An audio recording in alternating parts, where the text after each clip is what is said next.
Field effect transistor amplifiers and switching circuits, specifically section 9.6, MOSFET digital switching.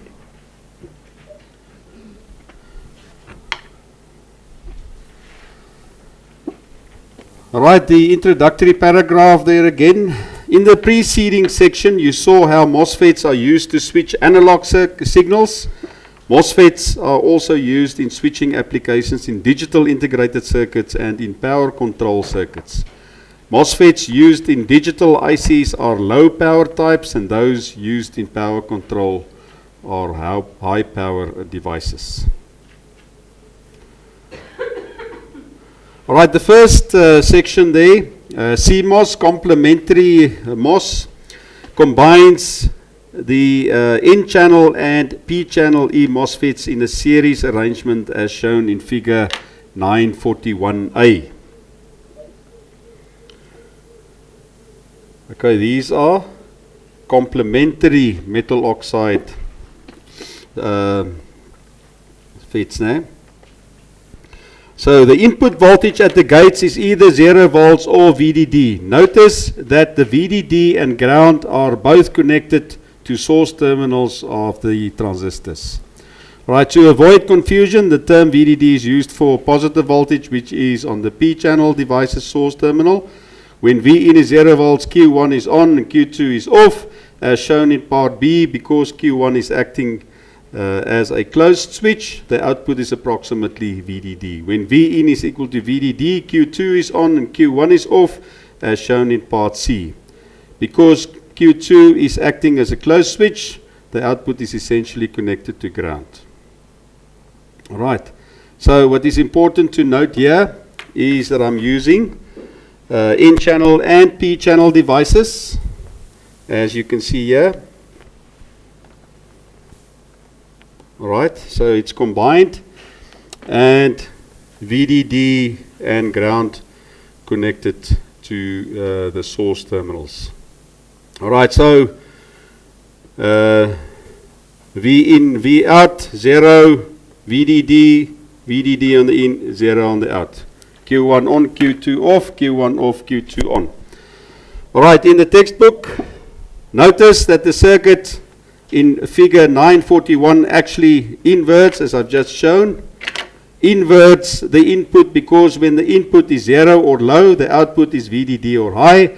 When the input is VDD or high, the output is 0 or low. For this reason, the circuit is called an inverter in digital electronics.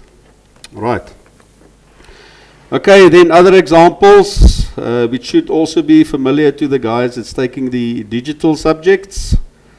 Other examples of CMOS circuits. The NAND gate. In figure 942, 2 additional MOSFETs. As you can see there in figure 942, 2 additional MOSFETs and a second input are added to the CMOS pair to create a digital circuit known as a NAND gate.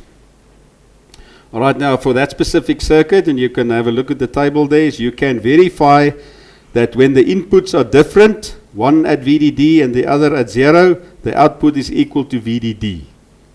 Okay, so you can underline there in your textbooks just above figure 942. When VA and VB are high, the output is low. Otherwise, the output is high. And you can see it here.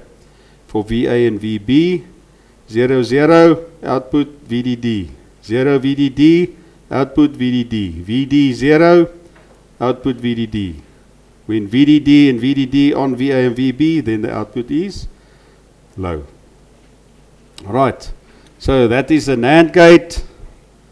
Using CMOS circuits, and the other one that they've discussed here, they haven't discussed all of them, NOR gate, 2 additional MOSFETs and a second input are added to the CMOS to create a digital circuit known as a NOR gate.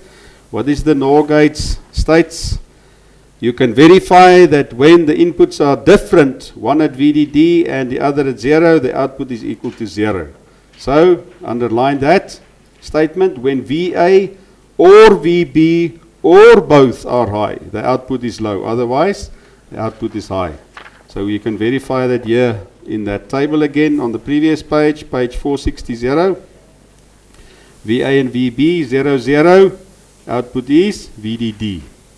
VA 0, VB, VDD. Output 0. VA, VDD, VB equal to 0. Output is 0. When both VDD, VDD output is 0. So that is some examples of MOSFET digital switching. We can have a look here at example 915 just to see that this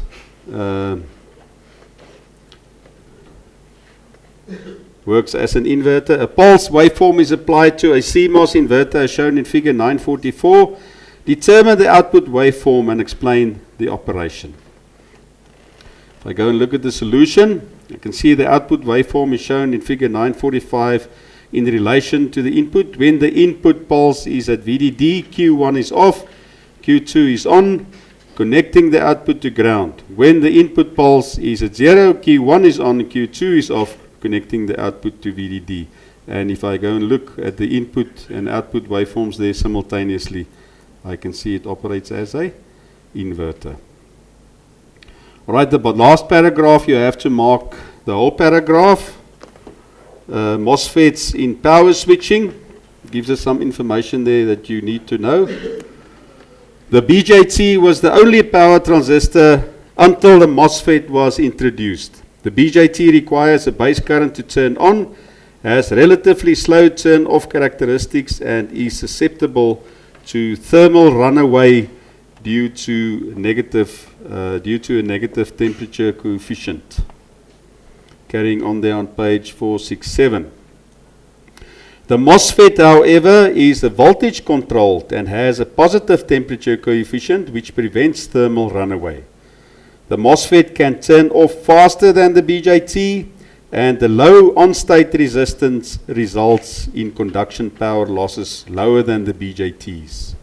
So power MOSFETs are used for motor control, DC to AC conversion, DC to DC conversion, load switching, and other applications that require high current and precise digital control. Okay, some comparison there between the BJT and the MOSFET. Alright, that concludes then chapter 9, what we're going to discuss. And only problems 38 to 41. We are not going to cover the troubleshooting section in this textbook, so we are done then with chapter 9.